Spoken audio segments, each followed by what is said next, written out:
He's watching you through the screen and waiting for you to be alone. Don't watch this in the dark. Don't stay alone. Better turn on the lights or close the video before it's too late. It was just an ordinary night.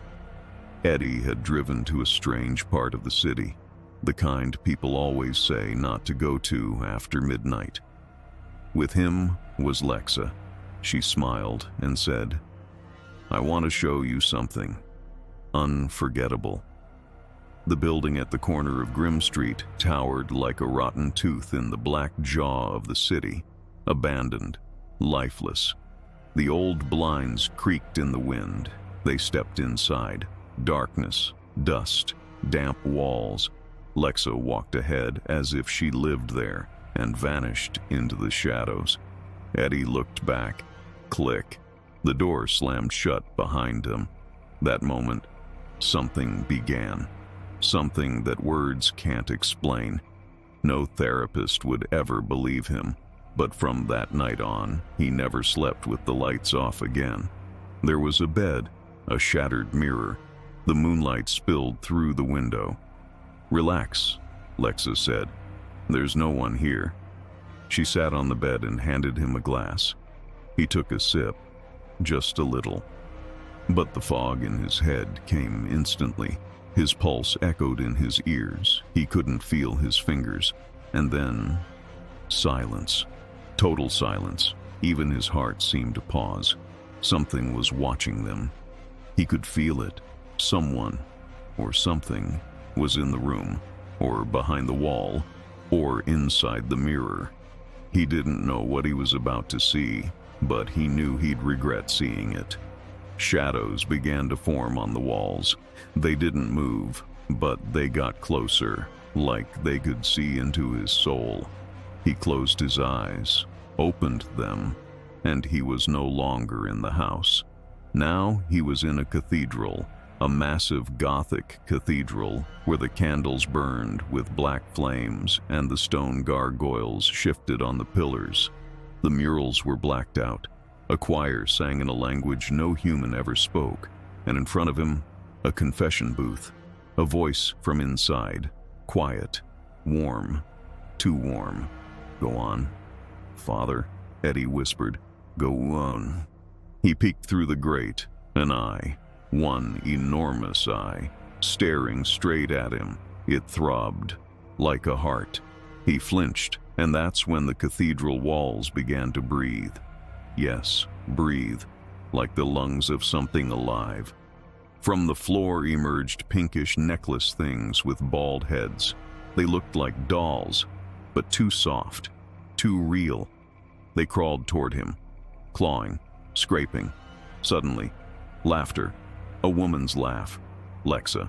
She was back, at the far end of the church. But she wasn't the same. Her eyes glowed green like lanterns. Her mouth stretched into an inhuman smile. "Well, Eddie," she said, "do you like my show?" And then he felt someone breathe right into his ear, but no one was there. That's when he saw Santa. Yes, Santa Claus, covered in blood. "I've got a gift for you, boy," he growled, and from his sack fell Eddie's own corpse. Glassy eyes, mangled face, a mirror shard in his chest. The candles exploded. The light vanished. In the darkness, Eddie heard the whisper, "He's watching you, through the screen. Right now. Right behind you." And then he woke up. Same bed, same abandoned house. Lexa sleeping beside him. Was everything normal? He picked up a shard of the broken mirror, held it above her. A voice in his head. "She's not human. Kill her, before it's too late." He froze, shaking, and slowly he put the shard down. He hugged her, closed his eyes, and then something moved in the mirror. But it wasn't him. It was something else.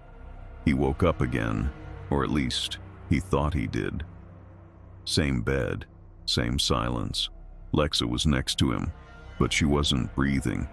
He looked at her face. It didn't move. Not even a twitch. Too still, like a mask or a mannequin. Then he noticed her pupils didn't reflect light, not a single glint, nothing. He blinked, rubbed his eyes, listened. His heart was racing. Too fast. The room seemed longer, darker. The mirror on the floor had cracked even deeper. He heard a creak, but the cracks were spreading, not on the glass, on the walls, the ceiling, the floor. Everything was splitting like old eggshell, and from underneath, something moved. Lexa slowly turned her head, very slowly. Her lips moved. No sound, just motion, like she was whispering something without breath. He tried to read her lips, but the language, it wasn't human. He didn't understand the words, but he understood the meaning, and it was terrifying. She smiled, a thin, unnatural smile, like a string pulled tight, and she whispered, "Now you're one of us." He jumped up. His heart was about to burst. He ran to the door. It wouldn't open. The window, stuck. The walls, closing in. The air turned thick, like water. He saw the walls, pulsing, like flesh. He screamed, but no sound came out, like in a dream.